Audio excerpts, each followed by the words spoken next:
তোমরা যারা ক্যালকাটা ইউনিভার্সিটি সহ রাজ্যের বিভিন্ন বিশ্ববিদ্যালয়ে বিএ ইতিহাস অনার্সে 4th সেমিস্টারে পড়ছো, তোমাদের যে CC7 পেপারটি রয়েছে সুলতানি যুগের ভারতের ইতিহাস, এই পেপারটির একটি ইম্পর্টেন্ট প্রশ্ন আলাউদ্দিন খলজির বাজার দর নিয়ন্ত্রণ ব্যবস্থা।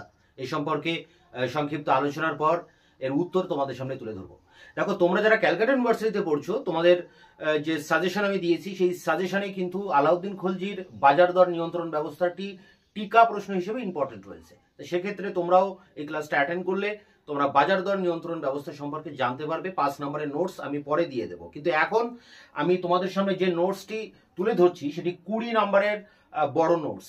কারণ তোমাদের অনেকের কলেজে এই আলাউদ্দিন খলজির বাজার দর নিয়ন্ত্রণ ব্যবস্থার উপরে 20 নম্বরের প্রজেক্ট দিয়েছে অনেক কলেজে।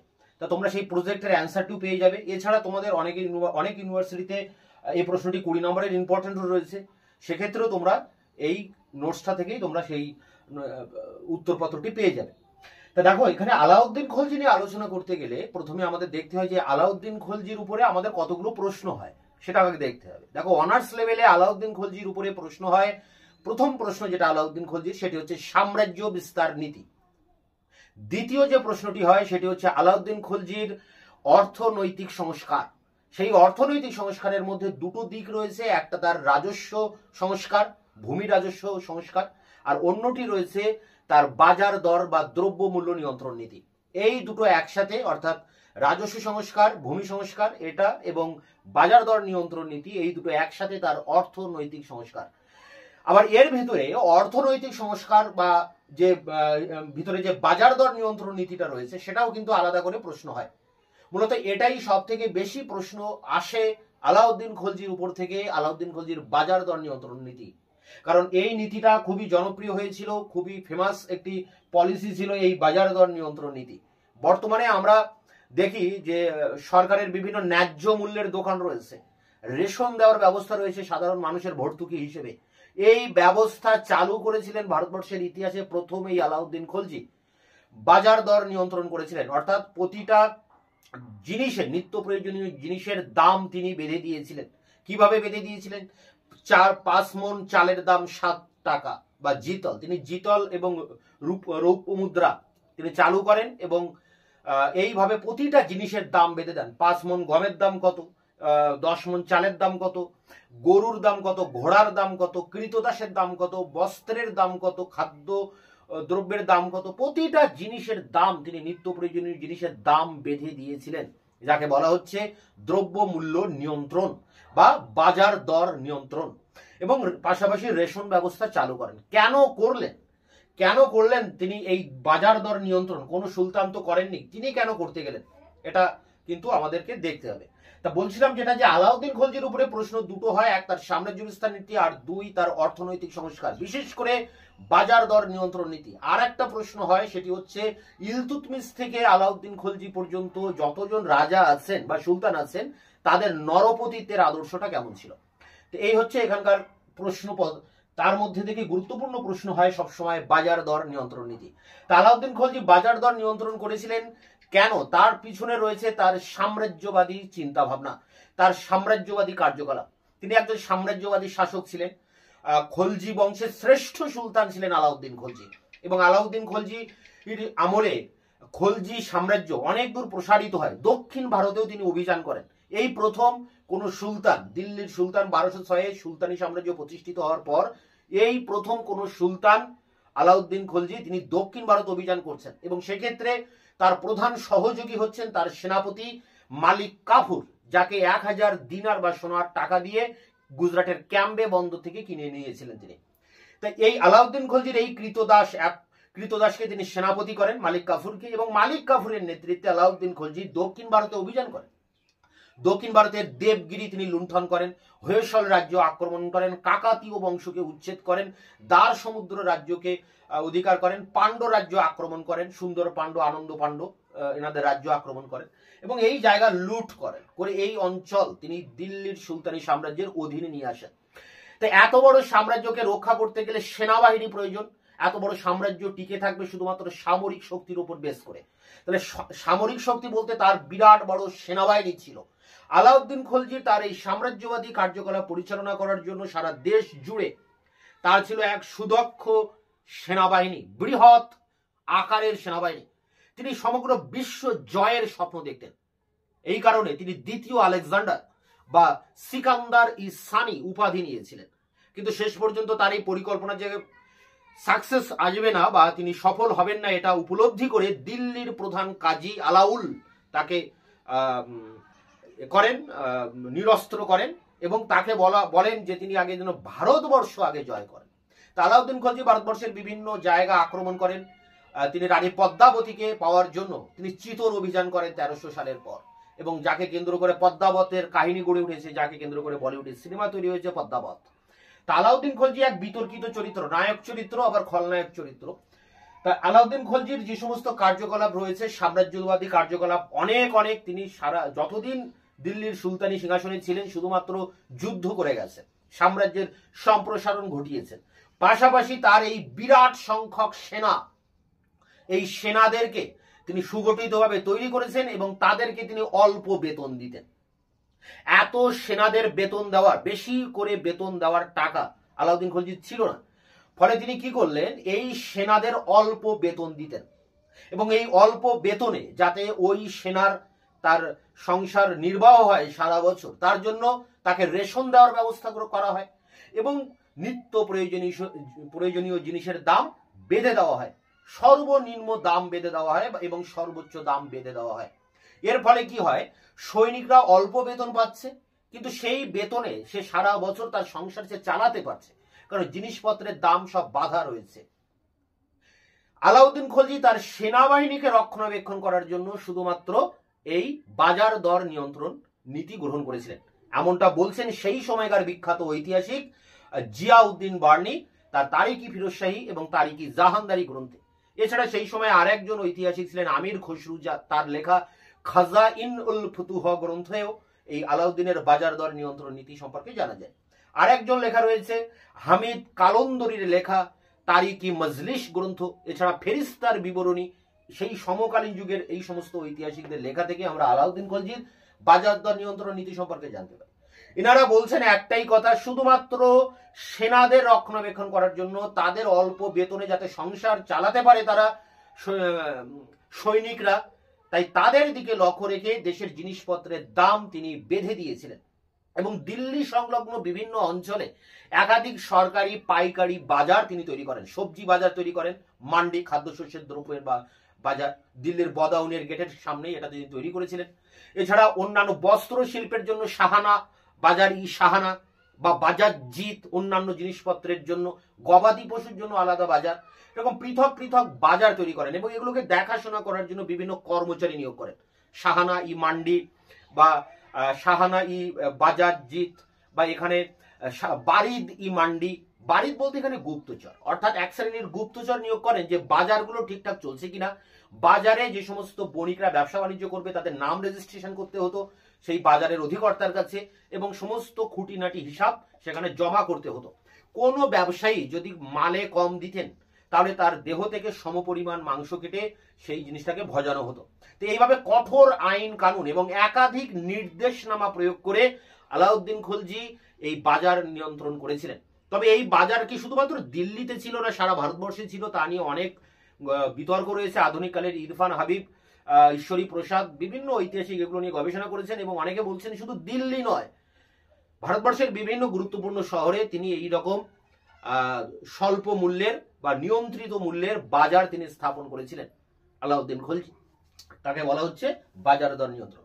তো এই হচ্ছে মূল বিষয়, কেন তিনি বাজার দর নিয়ন্ত্রণ করতে গেলেন সেটাই হচ্ছে মূল বিষয়, সেটাকে ভালো করে জানতে হবে। কারণ আলাউদ্দিন খলজি বিশাল বড় এক সেনাবাহিনীর প্রয়োজন ছিল দেশের সাম্রাজ্য বিস্তার করার জন্য। এছাড়া এই সময় বারে যে হুন আক্রমণ হচ্ছিল, মঙ্গল আক্রমণ হচ্ছিল উত্তর পশ্চিম ভারত দিয়ে, সেই মঙ্গল আক্রমণকে প্রতিরোধ করার জন্য বিরাট সেনাবাহিনীর প্রয়োজন ছিল। আলাউদ্দিন খলজির রাজত্বকালে প্রায় 8 থেকে 9 বার কিন্তু মঙ্গল আক্রমণ হয়, অর্থাৎ মঙ্গল আক্রমণকে প্রতিরোধ করার জন্য একটা বড় সেনাবাহিনী আলাউদ্দিন খলজির দরকার ছিল। সেই সেনাবাহিনীকে আবার অল্প বেতনও তিনি দিতেন, কারণ তার টাকার অভাব ছিল। অল্প বেতন দেওয়ার ফলে সেই বেতনে যাতে সেই সৈনিকদের সারা বছর তাদের সংসার তারা চালাতে পারে, তার জন্য প্রতিটা জিনিসের দাম তিনি বেঁধে দিয়েছিলেন দ্রব্য মূল্য নিয়ন্ত্রণ করেছিলেন। কিভাবে করেছিলেন? একাধিক নির্দেশনামা জারি করে, নির্দিষ্ট কিছু বাজার স্থাপন করে, প্রতিটা জিনিসের নাম ধরে ধরে তার দাম বেঁধে দিয়ে, এছাড়া বিভিন্ন কর্মচারী নিয়োগ করে তিনি এই ব্যবস্থাকে কার্যকরী করেছিলেন, তার এই রেশন ব্যবস্থা বা এই বাজার নিয়ন্ত্রণ ব্যবস্থা। এর উপরে 20 নম্বরের যে অ্যান্সার, সে অ্যান্সার নিয়ে আমি এবার সরাসরি আলোচনা করছি। তবে অ্যান্সারের দুটো পার্ট রয়েছে, একটা রয়েছে অর্থনৈতিক সংস্কার, মূল প্রশ্ন অর্থনৈতিক সংস্কার। যদি অর্থনৈতিক সংস্কার দেয় তখন তার ভূমি রাজস্ব সংস্কার নীতি লিখতে হবে। ভূমি রাজস্ব সংস্কার নীতিটাকে একটু জেনে রাখা দরকার আছে। ভূমি রাজস্ব সংস্কার নীতি বলতে এই, আলাউদ্দিন খলজি যখন সুলতান হন তখন তিনি দেশে দেখেন, লক্ষ্য করে যে রাজস্ব যারা আদায় করে তারা হলেন খুত, মুকদ্দম, চৌধুরী, এই ধরনের কর্মচারী। খুত গ্রামের স্তরে, এর উপরে রয়েছে মুকদ্দম, অনেকগুলি গ্রামের রাজস্ব তার হাতে থাকে, এবং তার উপরে রয়েছে চৌধুরী, সে একটা পরগনার রাজস্ব আদায় করে। কিন্তু এরা ছিল দুর্নীতিগ্রস্ত, অর্থ আত্মসাৎ করত, সুলতানের কাছে ঠিকমতো জমা দিত না। আলাউদ্দিন খলজি কি করলেন? এদেরকে কঠোরভাবে নিয়ন্ত্রণ করলেন, অকেজ অকবর্ণ ব্যক্তিদের তাড়িয়ে দিলেন এবং কঠোরভাবে নিয়ন্ত্রণ করলেন এই রাজস্ব ব্যবস্থাকে। এবং খারাজ, খামস, জিজিয়া, জাকাত, যে 4 প্রকার কর, এই করের সাথে আরো কিছু আনুষঙ্গিক কর জুড়ে দিয়ে তিনি একটা সুন্দর কর কাঠামো গড়ে তুললেন। এবং কৃষকদের প্রায় অর্ধেক, মানে উৎপন্ন ফসলের প্রায় অর্ধেকটা তিনি ভূমি রাজস্ব হিসাবে নির্ধারণ করলেন। এবং এটা আদায় করার জন্য তিনি যে যোগ্য কর্মচারী তাদেরকেও তিনি নিয়োগ করেন। তো এইগুলো ছিল তার অর্থনৈতিক সংস্কার, বিশেষ করে তার ভূমি সংস্কারের এই দিকগুলো আলোচনা করতে হবে। আর এর পরে অর্থনৈতিক সংস্কারের দ্বিতীয় পার্ট যেটা রয়েছে সেটি হচ্ছে বাজার দর নিয়ন্ত্রণ। আবার বাজার দর নিয়ন্ত্রণ আলাদা করে 20 নম্বরের প্রজেক্ট, 20 নম্বরের অ্যান্সার, 5 নম্বরের টিকা, সবকিছু বা 10 নম্বরের কোশ্চেন হিসেবেও আসতে পারে। তাই অ্যান্সারের দুটো অংশ রয়েছে, তোমরা একবার দেখে নেবে। আলাউদ্দিন খলজির অর্থনৈতিক সংস্কারগুলি উল্লেখ করো। এই সংস্কারগুলি কি কেবল অর্থনৈতিক উদ্দেশ্যে প্রণোদিত ছিল? অর্থাৎ এখানে অর্থনৈতিক সংস্কার বলতে ভূমি সংস্কার এবং বাজার দর নিয়ন্ত্রণ নীতি, এটা একটা বৃহৎ প্রেক্ষাপটের একটা বড় ব্রড কোশ্চেন। তা প্রথমে অর্থনৈতিক সংস্কার হিসেবে আমরা ভূমি রাজস্বের উপরে 10 নম্বরের মতো অ্যান্সার দেখব, তারপরে আমরা আসবো বাজার দর নিয়ন্ত্রণ নীতিতে। তা দেখো এখানে যেভাবে লেখা আছে তোমরা এটা দেখে দেখে লিখবে। এটাই কিন্তু শুরু হয়েছে ইন্ট্রোডাকশন, প্রথম প্যারা এখানে দেওয়া হয়েছে, তার উপরে ভূমিকা দেওয়া হয়েছে। এর পরের প্যারাতে রয়েছে যে আলাউদ্দিন খলজি সম্পর্কে জানতে গেলে আমাদের যে ঐতিহাসিক উপাদানগুলো রয়েছে, বারানির তারিকি ফিরোজ-শাহী ফুতুহি জাহানদারি, আমির খসরুর খাজাইনুল ফুতুহ, হামিদ কলন্দরের খয়রু মজলিস, ফেরিস্তার বিবরণী, এগুলো রয়েছে, এটা আমাদের লিখতে হবে। এরপরে দেখো রয়েছে আলাউদ্দিন খলজির অর্থ সংস্কারের পশ্চাতে মূল কারণটা কি ছিল, কেন তিনি অর্থনৈতিক সংস্কার করতে গেলেন, এইভাবে পরপর এখানে দেখে দেখে লিখবে। এরপরে দেখো আলাউদ্দিন খলজির এই অর্থনৈতিক সংস্কারে অনেকগুলো পর্যায় রয়েছে। প্রথম পর্যায়, সেখানে তিনি খালিশা জমি তার বৃদ্ধি করছেন, মিল্ক ইনাফ এবং ওয়াকফ, যে সমস্ত দান করা যে সমস্ত জমি রয়েছে সেগুলোকে তিনি নিয়ে নিচ্ছেন, সরকারের অধিকারে আনছেন, খালিশা জমিতে পরিণত করছেন। এবং এই সম্পর্কে বিভিন্ন ব্যক্তি যেমন ইউএন ঘোষাল, কে এস লাল, সতীশচন্দ্র, ডব্লিউ.এইচ. মোরল্যান্ড, এনারা বিভিন্ন বক্তব্য রেখেছেন, এগুলো এখানে লিখতে হবে।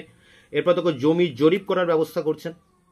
তারপর খারাজ, খামস, জাকাত, জিজিয়া, এরকম 4টি কর তিনি কিন্তু কোরআন নির্দেশিত এরকম 4টি কর কিন্তু চালু করছেন। এরপরে দেখো রয়েছে পরের প্যারা, খুত, মুকদ্দম এবং যে চৌধুরী যারা রাজস্ব আদায় করতেন তাদেরকে তিনি কঠোরভাবে দমন করছেন এবং রাজস্ব আদায় করার জন্য একটা সুন্দর প্রশাসন ব্যবস্থা তিনি কিন্তু এখানে গড়ে তুলছেন। এরপরে দেখো রয়েছে শেষে আলাউদ্দিন খলজির রাজস্ব নীতি প্রসঙ্গে হিন্দু বিরোধিতার একটা প্রসঙ্গ এখানে বলা হয়, সেটা নিয়ে কিন্তু এই প্যারাতে বলা হচ্ছে। আলাউদ্দিন খলজির অর্থনৈতিক সংস্কারের ক্ষেত্রে প্রথমে ভূমি রাজস্ব সংস্কারের শেষ প্যারা কিন্তু এটি। এরপরে আমাদের মূল যে অংশ, অ্যান্সারের মূল অংশ, যেটা আলাউদ্দিন খলজির বাজার দর নিয়ন্ত্রণ নীতি, সেই অ্যান্সার কিন্তু এবার শুরু হবে। তো দেখো তোমরা যারা শুধুমাত্র বাজার দর নিয়ন্ত্রণ নীতি লিখবে, তোমাদের জন্য প্রথম প্যারাটি লিখে, একেবারে নোটের প্রথম প্যারাটি লিখে তোমরা এইখান থেকেই সেকেন্ড প্যারা থেকে শুরু করবে। এই প্যারাটাই হবে আলাউদ্দিন খলজির বাজার দর নিয়ন্ত্রণ নীতির প্যারা, এখান থেকেই শুরু হচ্ছে। তবে এর আগে নোটের প্রথম প্যারাটা অবশ্যই লিখবে। আলাউদ্দিনের আর্থিক সংস্কার কর্মসূচির সুদূরপ্রসারী পরিকল্পনা ছিল বাজার নিয়ন্ত্রণ বা মূল্য নিয়ন্ত্রণ ব্যবস্থা। বার্নি লিখেছেন, চিতোর অভিযানের সময় মঙ্গলদের আক্রমণ 1303 আলাউদ্দিনের কাছে ভীতি স্বরূপ উপস্থাপিত হয়। তিনি দিল্লির নিরাপত্তা সুদৃঢ় করার সিদ্ধান্ত নেন এবং একটি বৃহৎ আকার ও স্থায়ী সেনাবাহিনী গঠন করেন। বার্নির মতে স্বল্প বেতনে এই বিশাল সেনাবাহিনী পালনের উদ্দেশ্যে তিনি বাজার নিয়ন্ত্রণ করেন। এই উদ্দেশ্যে তিনি দিল্লিতে কয়েকটি ন্যায্য মূল্যের বাজার প্রতিষ্ঠা করেন। মান্ডি শস্য বাজার, সেরা-ই-আদল বস্ত্র বাজার, বাজার-ই-আম সাধারণ বাজার, পশু ও কৃতদাসের বাজার ছিল। প্রসঙ্গত উল্লেখ্য, জিনিসপত্রের আদান প্রদানের মাধ্যমে হিসেবে মন এবং টঙ্কা ও জিতল নামে দু প্রকার মুদ্রা প্রচলিত ছিল। উক্ত দুটি বাজার ছাড়াও সুলতান ও সেনাবাহিনীর স্বার্থে পশু কৃতদাসদের বাজার গড়ে ওঠে। তবে পশুদের মধ্যে অশ্বের চাহিদা ছিল বেশি। উৎকৃষ্ট মানের অশ্ব 100 থেকে 200 টঙ্কা, মধ্যমানের অশ্ব 80 থেকে 90 টঙ্কা, নিম্নমানের অশ্ব 60 থেকে 70 টঙ্কা ছিল। আলাউদ্দিন 7 থেকে 8 সপ্তাহ অন্তর বাজার পরিদর্শনে যেতেন। মূলত যুদ্ধে পরাজিতদের কৃতদাস বলা হতো। সাধারণ কৃতদাসের দর ছিল 20 থেকে 30 টঙ্কা। অসুস্থ কৃতদাসের দর ছিল 2 থেকে 8 টঙ্কা। গবাদি পশুর দামও তিনি নির্ধারণ করে দেন। প্যারা করে আলাউদ্দিনের বাজার দর নিয়ন্ত্রণের উদ্দেশ্য নিয়ে ঐতিহাসিকদের মধ্যে মতভেদ আছে। বার্নি মনে করেন সামরিক প্রয়োজনে তিনি বাজার দর নিয়ন্ত্রণ করেন। পি শরণ অর্থাৎ পরমেশ্বরণ এবং কে এস লাল অর্থাৎ কিশোরী শরণ লাল এনারা বলেন যে সীমিত বেতনে সৈন্যদের সুখ স্বাচ্ছন্দ্য বজায় রাখার উদ্দেশ্যে তিনি মূল্য নিয়ন্ত্রণ করেন। তার সময়ে একজন অশ্বারোহীর বেতন ছিল 234 টাকা, মানে বছরে। আবার একটির বেশি অশ্ব থাকলে তাকে অতিরিক্ত 78 টঙ্কা প্রদান করা হতো। এটি মোটেও কম বেতন ছিল না। প্যারা করে নাসিরউদ্দিন চিরাগ ও আমির খসরু তাদের গ্রন্থে দ্রব্যমূল্যের নিয়ন্ত্রণের লক্ষ্য হিসেবে আলাউদ্দিনের জনকল্যাণমুখী মানসিকতার কথা বলেছেন। আমির খসরু লিখেছেন, আলাউদ্দিন জাহানদারি অর্থাৎ রাজ্য বিজেতা হবার পরিবর্তে জাহানদার অর্থাৎ জনপ্রিয় শাসক হতে বেশি আগ্রহী ছিলেন। প্যারা করে দেখো, বার্নির বক্তব্য থেকে মনে হওয়া স্বাভাবিক যে হিন্দুদের জব্দ করার একটা পরোক্ষ ইচ্ছা আলাউদ্দিনের মূল্য নিয়ন্ত্রণের কাজে উৎসাহিত করেছিল। কারণ তখন খাদ্যশস্য ও ব্যবসায় হিন্দুদের প্রাধান্য ছিল এবং মূল্য নিয়ন্ত্রণের ফলে সবথেকে ক্ষতিগ্রস্ত হয়েছিল হিন্দুরা। কিন্তু ডক্টর সতীশচন্দ্র এই মতের বিরোধিতা করে বলেছেন, স্থলপথে ও বহির্বাণিজ্যে মুসলমান বণিকদেরও প্রাধান্য ছিল এবং মূল্য নিয়ন্ত্রণের ফলে এরাও ক্ষতিগ্রস্ত হয়েছিল। Doctor UN. দে এর মতে আলাউদ্দিন মূল্য নিয়ন্ত্রণের মাধ্যমে একই সাথে সেনাবাহিনী ও জনগণের কল্যাণ সাধন করতে চেয়েছিলেন। প্রকৃতপক্ষে আধুনিক কালের মতো রেশনিং ব্যবস্থার প্রবর্তন আলাউদ্দিনের অভিনব কীর্তি। আধুনিক ঐতিহাসিক রেজা নাকভি মনে করেন, আলাউদ্দিন বাজার দর সংক্রান্ত নীতি গ্রহণ করেন তা দৃঢ় অর্থনৈতিক নীতির উপর ভিত্তি করে তৈরি করা হয়। যেমন সমগ্র সামগ্রিক চাহিদা ও যোগানের উপর নিয়ন্ত্রণ, এক একটি দ্রব্যের জন্য কেন্দ্রীভূত বাজার প্রতিষ্ঠা, সুলতানের নির্দেশনামা বাস্তবায়িত করার জন্য একটি প্রয়োজনীয় কাঠামো তৈরি করা। প্যারা করে দেখো, তথাপি এই মূল্য নিয়ন্ত্রণ ব্যবস্থা শুধুমাত্র দিল্লিতে বলবৎ ছিল নাকি সর্বত্র বলবৎ ছিল, এই নিয়ে ঐতিহাসিকরা দ্বিধা বিভক্ত। ডব্লিউ.এইচ. মোরল্যান্ডের মতে এই ব্যবস্থা কেবল দিল্লিতে ছিল। ডক্টর সাক্সেনা বলেছেন, সৈন্য বিভিন্ন প্রদেশ থেকে সংগ্রহ করা হতো, সেক্ষেত্রে কেবল দিল্লিতে এই ব্যবস্থা বলবৎ ছিল এ কথা মানা যায় না। ফেরিস্তার বর্ণনা থেকে অনুমান করা যায় যে মূল্য নিয়ন্ত্রণ ব্যবস্থা সর্বত্র বলবৎ ছিল। ডক্টর সতীশচন্দ্র এর মতে তথ্যের অভাব হেতু এ বিষয়ে নিশ্চিত কিছু বলা যায় না। পি শরণের মতে আলাউদ্দিনের বাজার দর নিয়ন্ত্রণ ছিল অযৌক্তিক এবং অর্থনৈতিক নিয়ম বহির্ভূত একটি প্রয়াস। ডক্টর কে এস লালের মতে এই ব্যবস্থার ফলে ক্ষতিগ্রস্ত হয়েছিল উৎপাদক শ্রেণী ও বণিকগণ। এতদ সত্ত্বেও লেন পুল আলাউদ্দিনের অর্থনীতি বিশ্লেষণ করে তাকে একজন পলিটিক্যাল ইকোনমিস্ট, রাজনৈতিক অর্থনীতিবিদ বলে অভিহিত করেছেন। ডক্টর সাক্সেনা লিখেছেন, the economic regulation of Alauddin are the greatest administrative achievement of the Sultanate period. ফেরিস্তা লিখেছেন, এটি ছিল অভূতপূর্ব কৃতিত্ব। ইতিপূর্বে এই কৃতিত্ব কেউ অর্জন করেননি এবং ভবিষ্যতে কেউ করবেন কিনা বলা কঠিন। তাই বলা যায় এই ব্যবস্থা যুগের পক্ষে অভিনব ছিল, এ বিষয়ে কোনো সন্দেহ নেই। ঐতিহাসিক ইরফান হাবিব ও কে এ নিজামী, খালিক আহমেদ নিজামী আলাউদ্দিনের এই অর্থনৈতিক নিয়ন্ত্রণ ব্যবস্থাকে সুলতানি যুগের সর্বশ্রেষ্ঠ প্রশাসনিক কৃতিত্ব বলে অভিহিত করেছেন। তাহলে সুলতানি যুগের শ্রেষ্ঠ প্রশাসনিক কৃতিত্ব হচ্ছে আলাউদ্দিনের বাজার দর নিয়ন্ত্রণ নীতি, এমনটাই মনে করছেন ইরফান হাবিব এবং কে এ নিজামী, পাকিস্তানি ঐতিহাসিক খালিক আহমেদ নিজামী। তো এই ছিল আলাউদ্দিনের বাজার দর নিয়ন্ত্রণ নীতি, বা বলা যায় আলাউদ্দিনের অর্থনীতি সংস্কার। যার যেমনটা দরকার সেভাবে এখান থেকে নোটসটা কালেক্ট করবে। দেখা হচ্ছে অন্য ভিডিওতে, ততক্ষণ চ্যানেলকে সাবস্ক্রাইব করে রাখবে, বন্ধুদের কাছে শেয়ার করবে। ভিডিওটি ভালো লাগলে অবশ্যই একটা লাইক